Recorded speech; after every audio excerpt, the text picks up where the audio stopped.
नमस्कार सभी पत्रकार छायाकार साथियों को मेरी तरफ से यहाँ पहुँचने पर आप सबका धन्यवाद। और आज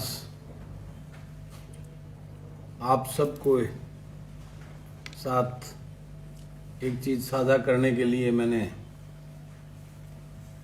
आज ये पीसी का आयोजन किया है कि आज जिस प्रकार के हालात प्रदेश में चल रहे हैं और जिस प्रकार की राजनीतिक मंशा और सोच और कार्यशैली सत्ता में बैठे राजनीतिक लोगों की जो सामने आई है, जिस प्रकार से आज लोगों को ये बात समझ में आई है कि सत्ता में बैठे ये जितने राजनीतिक दलों के लोग हैं, इनको इस लोगों से कोई सरोकार नहीं है। ये सत्ता का सुख भोगने के लिए इसको एक राजनीति की तरह ना लेकर, जो राजनीति लोकतंत्र में एक जन सेवा का माध्यम होती है, लेकिन आज के इन राजनीतिक लोगों ने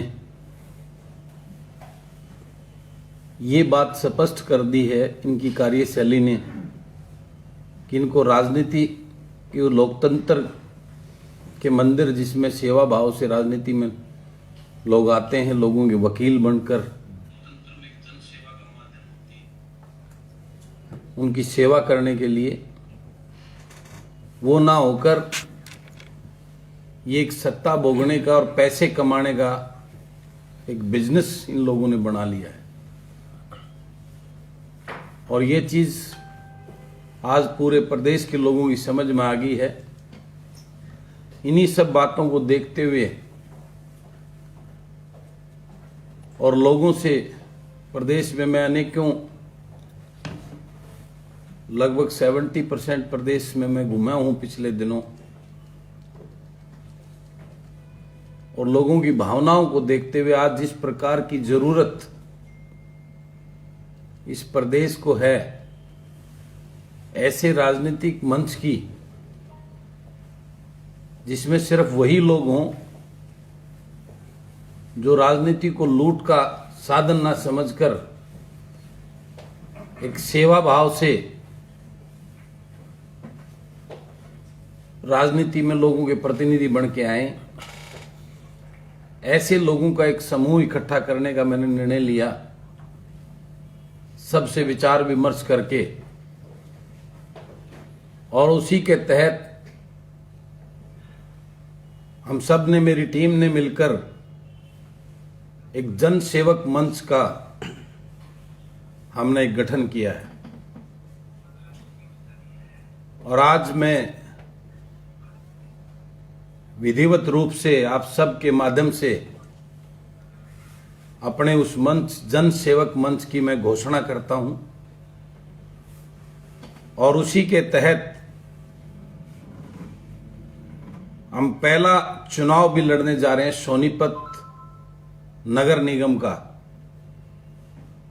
और हमारे उसी जन सेवक मंच के सौजन्य से हमने अपना उम्मीदवार भाई संदीप राणा को वहां सोनीपत का मेयर प्रत्याशी के रूप में इनको घोषित किया है। और शायद एक आधी नगर पालिका में भी हमारी बात चल रही है, शाम तक उसकी भी हम घोषणा करने का विचार कर रहे हैं। अच्छे लोग अगर उसमें भी हमें मिलते हैं जो निष्ठा और सेवा भाव से राजनीति करना चाहते हैं, युवा पढ़े लिखे, तो हो सकता है एक आधा नगर पालिका भी उम्मीदवार हम शाम तक घोषणा और करेंगे। लेकिन मैं आप सबको बताना चाहता हूं कि आज जिस प्रकार की एक राजनीति किसान को लेकर चल रही है, आज किसान को बर्बाद करने के लिए भाजपा सरकार ने जो 3 काले कानून,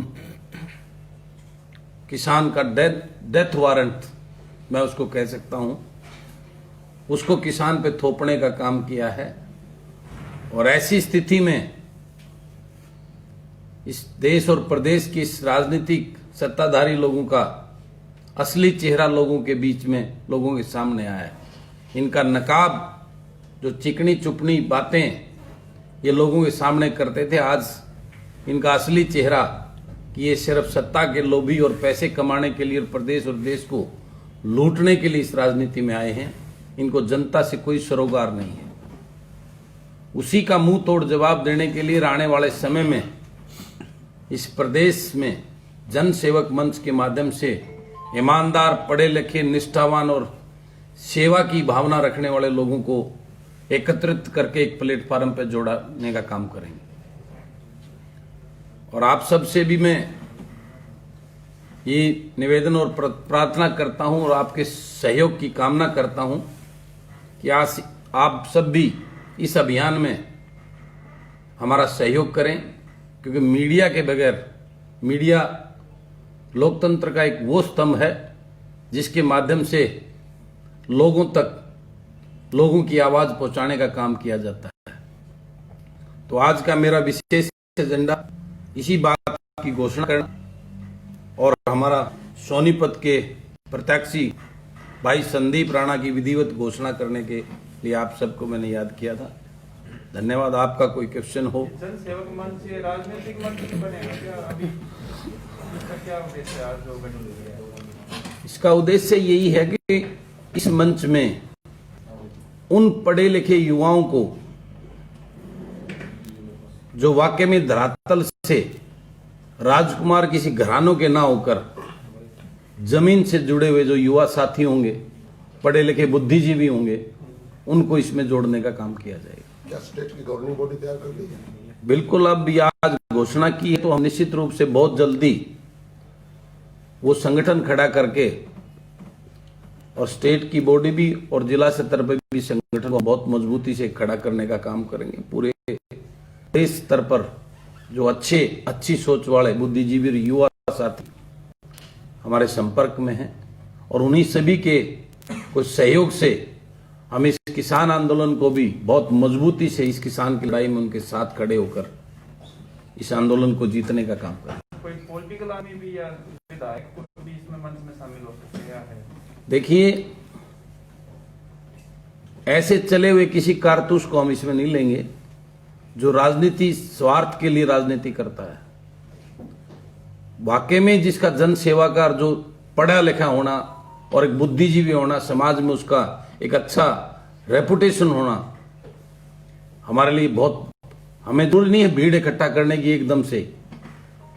हम चाहे कम लोगों को ले स्टार्टिंग में, लेकिन जो भी लोग होंगे वो पढ़े लिखे, बुद्धिजीवी और समाज से जुड़े हुए, समाज की सेवा भाव रखने वाले लोग रखेंगे इसके। केवल पढ़े लिखे लोगों को या कुछ जो युवा बच्चे जो अंडर मैट्रिक रहते हैं, किसान खेत में काम करते हैं, देखिए उनमें जज्बा भी होता है। जज्बा होता है, जज्बा वो लोग भी जोड़ेंगे। ऐसा नहीं है कि उसके अंदर उस टाइप के भावना रखने वाले लोगों को नहीं जोड़ेंगे। बुद्धिजीवी सारा यूथ भी नहीं हो, ये नहीं कहता मैं, हमें तजुर्बेकार लोगों की, बुद्धिजीवी पढ़े लिखे जो बहुत हमारे प्रबुद्धजन समाज में बैठे हैं, उनका भी सानिध्य और आशीर्वाद चाहिए, मार्गदर्शक चाहिए। तो सब ऐसे लोगों को जोड़ने का काम करेंगे। लेकिन निश्चित रूप से ये जरूर है कि राजनीति में जो हम आगे बढ़ाएंगे इस मंच के माध्यम से, जो उसमें जरूर डायनेमिक, एनर्जेटिक, हाईली एजुकेटेड हम जो उस पीढ़ी को आगे बढ़ाने का मौका जरूर देंगे। तो सर ये मान लिया जाए कि पॉलिटिकल आउटफिट बनाने के लिए पहला स्टेप है आपका, इसके बाद पॉलिटिकल पार्टी फॉर्म होगी? देखिए, वो बाद का स्टेप है। आज तो एक मंच के माध्यम से जो हमारा एक सेवा, जो अच्छी सोच के लोगों को इकट्ठा करना है एक प्लेटफॉर्म पे, पहला मोटिव तो वही है इस बात का। उसके बाद आगे जब सारे लोग संगठन बन के तैयार हो जाएगा, उसके बाद निर्णय लिया जाएगा उसको आगे किस प्रकार से बढ़ाना है। सर, क्या बड़ौदा का जो बात हुई थी, कपूर सिंह नरवाल को आपने उतारा था, वही बात सोनीपत में तो नहीं दोहराई जाएगी? ये आपके सामने ही देख लेना। अभी ये तो बड़ौदा की बात जो थी वो आपके सामने फिर हम लोग इस चुनाव के दे गए। वो कहानी कुछ और थी, ये कहानी कुछ और है। आज मैं उस पर कोई टिप्पणी ना करके, क्योंकि वो हमारे बड़े भाई हैं, साथी रहे हैं, लेकिन उनकी अंतरात्मा को जरूर पता है कि उन्होंने क्या किया, और वो पूरी उम्र उनकी आत्मा को कचोटती रहेगी वो बात। यही बात मैं, इसमें सारे अर्थ आप बुद्धिजीवी हो, समझते हो मेरे उसका मतलब क्या है। इस मौके पर कोई ऐसा नाम बताएंगे जो आपके साथ इस जनसेवा मंच में आपके साथ कंधे से कंधा मिलाकर काम कर रहा है? देखिए, स्टार्टिंग आज घोषणा है, विनोद चंदेल जी बहुत मजबूत, इनका प्रदेश में जो है उस लेवल पे काम किया है, और बॉडी हम बहुत जल्दी इसकी घोषणा करेंगे। आपको नजर आएंगे वो सारे चेहरे, कोई छुपाने वाली बात नहीं है इसमें, कोई ये छुपके रखने वाली बात है। ये तो ओपन पब्लिक के सामने लाके इस संगठन की जो हम घोषणा करेंगे।